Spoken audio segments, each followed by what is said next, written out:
살아계신 아버지 하나님, 말씀을 듣는 이 자리에 우리를 인도하여 주셔서 너무나도 감사드립니다. 오늘 이 시간 우리에게 듣는 마음을 더하여 주시옵소서. 우리의 마음밭에 하나님의 말씀이 잘 새겨져 들은 말씀을 붙들며 살아가게 하여 주시옵시고, 또한 마음에 소원을 두고 기도하는 제목으로 하나님 앞에 간구합니다. 모든 것을 아시는 하나님께 진실된 마음으로 고백하는 이 시간이 되게 하여 주시옵소서. 변함없이 함께 하시는 예수님의 이름으로 기도합니다. 아멘. 오늘 함께 살펴볼 하나님의 말씀은 사도행전 17장 1절에서 15절 말씀입니다. 함께 살펴볼 하나님의 말씀은 사도행전 17장 1절에서 15절 말씀입니다. 네, 우리 한 절씩 교독하도록 하겠습니다.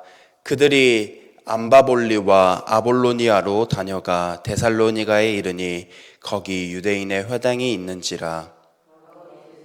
관례대로 그들에게로 들어가서 새 안식일에 성경을 가지고 뜻을 풀어 그리스도가 해를 받고 죽은 자 가운데서 다시 살아나야 할 것을 증언하고 이르되 내가 너희에게 전하는 이 예수가 곧 그리스도라 하니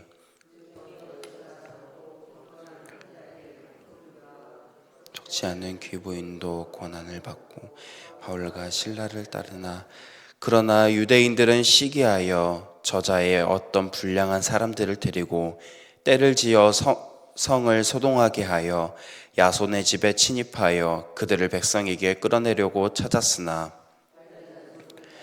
야손과 및 형제들을 끌고 읍장들 앞에 가서 소리질러 이르되 천하를 어지럽게 하던 이 사람들이 여기도 이르매 야손이 그들을 맞아들였도다. 이 사람들이 다 가이사의 명을 거역하여 말하되 다른 임금 곧 예수라 하는 이가 있다 하더이다 하니 야손과 그 나머지 사람들에게 보석금을 받고 놓아주니라. 형제들이 곧 바울과 실라를 베레아로 보내니 그들이 이르러 유대인의 회당에 들어가니라. 베레아에 있는 사람들은 데살로니가에 있는 사람들보다 더 너그러워서 간절한 마음으로 말씀을 받고 이것이 그러한가 날마다 성경을 상고함으로 또 헬라 귀부인과 남자가 적지 아니하나 데살로니가에 있는 유대인들은 바울이 하나님의 말씀을 베레아에서도 전하는 줄을 알고 거기도 가서 무리를 움직여 소동하게 하거늘 내보내어 바다까지 가게 하되 실라와 디모데는 아직 거기 바울을 인도하는 사람들이 그를 데리고 아덴까지 이르러 그에게서 실라와 디모데를 자기에게로 속히 오게 하라는 명령을 받고 떠나니라. 아멘. 바울 일행은 이제 빌립보 사역에서 데살로니가로 향하였습니다. 데살로니가는 빌립보와는 다르게 큰 유대인의 회당이 있었습니다.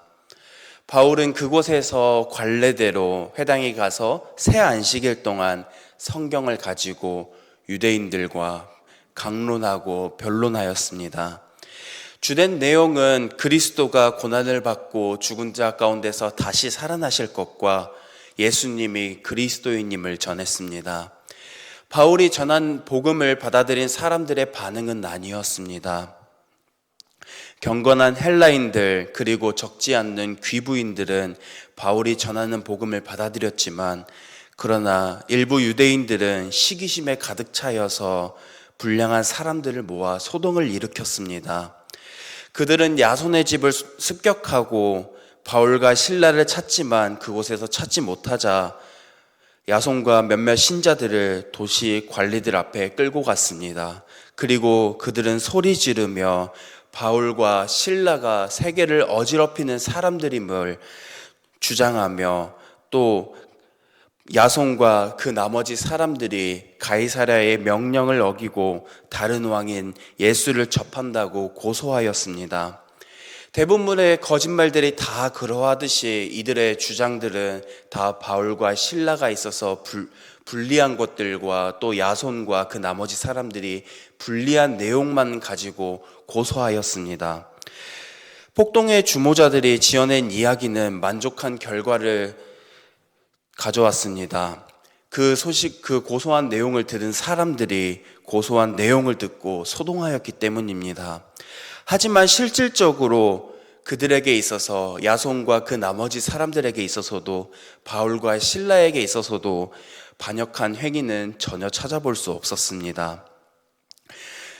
야손과 그 나머지 사람들에게 있어서는 바울과 실라에게 그저 숙식을 제공한 일밖에 없었고, 바울과 실라는 회당에 들어가서 관례대로 예수 그리스도를 전하는 일밖에 없었습니다. 이 모든 것들이 사람들에게 있어서 또 왕의 명령을 거역한 것이라고는 볼 수 없었습니다.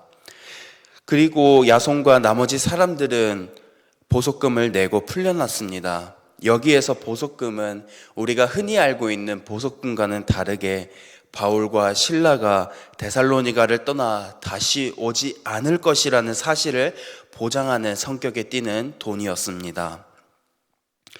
이제 이후 바울과 실라는 데살로니가의 소동으로 말미암아서 어쩔 수 없이 데살로니가를 떠나 베레아로 향하였습니다.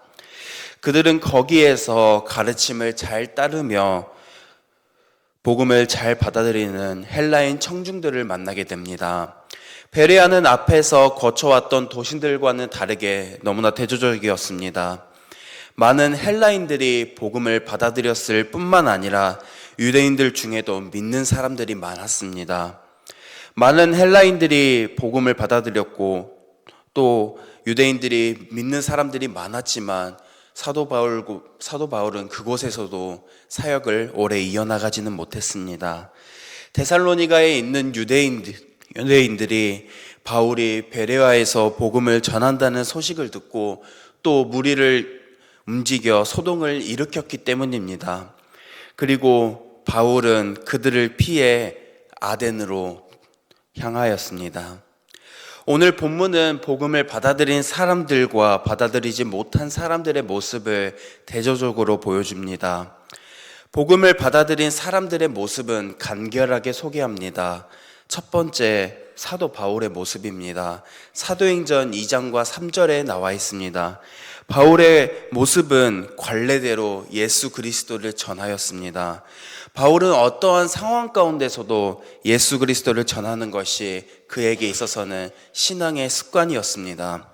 두 번째, 베레아 성도들의 모습입니다. 그들은 간절한 마음으로 하나님의 말씀을 받아들였습니다.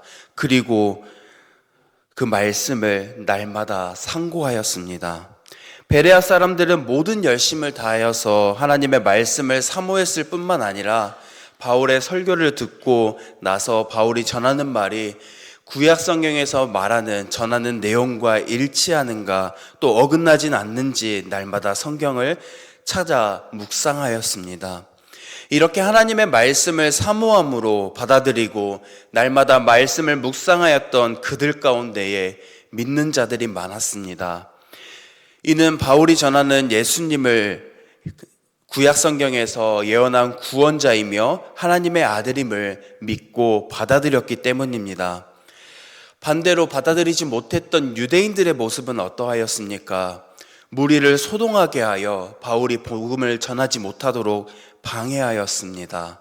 또한 유대인들은 자신의 생각이나 마음이라는 틀에 갇혀 복음을 받아들이지 못했습니다.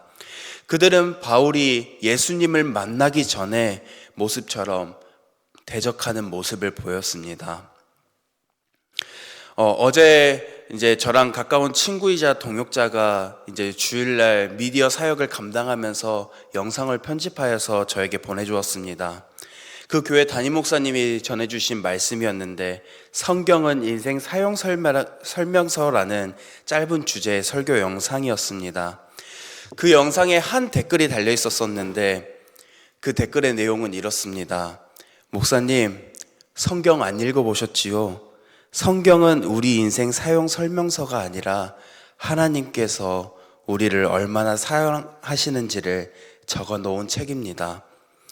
제가 이것을 비판하고자 가져온 것도 아니고 이 말이 틀렸다고 한 것도 아닙니다. 그러나 이분은 자신의 생각 안에서 말씀을 이해하고 그 기준 안에서 받아들이지 못한 모습을 보였습니다. 우리가 멀리해야 할 모습입니다.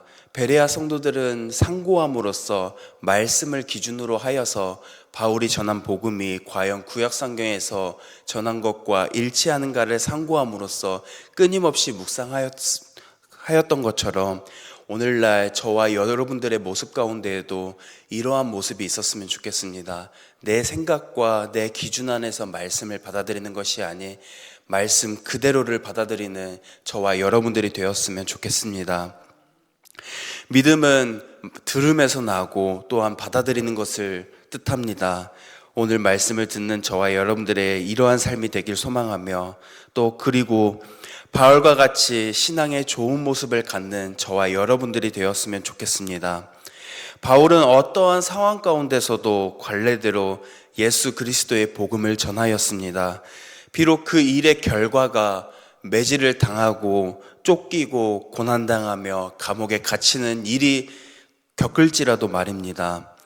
구약 성경에서도 바울과 같은 사람이 있었습니다. 다니엘입니다. 그는 하나님께 기도하면 사자굴에 던져질 것을 알고도 전에 하던 대로 예루살렘을 향하여 창문을 열고 3번 기도하는 사람이었습니다. 세상을 등지고 하나님만을 붙들자는 것은 아닙니다. 교회에서 뿐만 아니라 우리는 세상 가운데서도 빛과 소금의 역할을 잘 감당해야 합니다. 그 가운데에 먼저 바울과 같이 베레아 성도들과 같이 또 다니엘과 같이 신앙에 좋은 습관이 있는 저와 여러분들이 되었으면 좋겠습니다. 듣는 말씀을 삶의 기준으로 삼아서 그것을 삶 가운데서 묵상하는 저와 여러분들이 되었으면 좋겠고 그 말씀을 삶으로 살아냄으로써 세상 사람들에게 빛과 소금의 역할을 잘 감당하는 모습이 우리의 모습이 되었으면 좋겠습니다. 마지막으로 바울이 어떠한 상황 가운데서도 예수 그리스도를 전하는 신앙의 습관이 있듯이 다니엘과 같이 하나님 앞에 어떠한 상황 가운데서도 기도함으로 나아갔던 것처럼 저와 여러분들 가운데에 신앙의 좋은 습관이 생겨나길 또 그 좋은 습관의 출발점이 오늘이 되길 소망합니다. 우리 이 시간 두 가정을 위해서 기도하겠습니다. 먼저 장철혁 집사님, 박금선 집사님의 가정 기도 제목입니다. 풍성한 삶으로 나누는 가정이 되길, 생업의 축복과 가족의 건강을 위해서 또 아들 장재광, 장재림 청년 가운데에 하나님의 지혜가 있길, 또 고종자 권사님의 기도 제목입니다. 말씀의 순종과 말씀으로 성령 충만할 수 있도록, 그리고 가족의 구원과 건강을 위해서. 이어서 우리가 들은 말씀과 각자의 기도 제목을 놓고 또 환우들을 위해서 교회 사역과 예배를 위해서 우리 이 시간 같이 기도하도록 하겠습니다. 기도하겠습니다.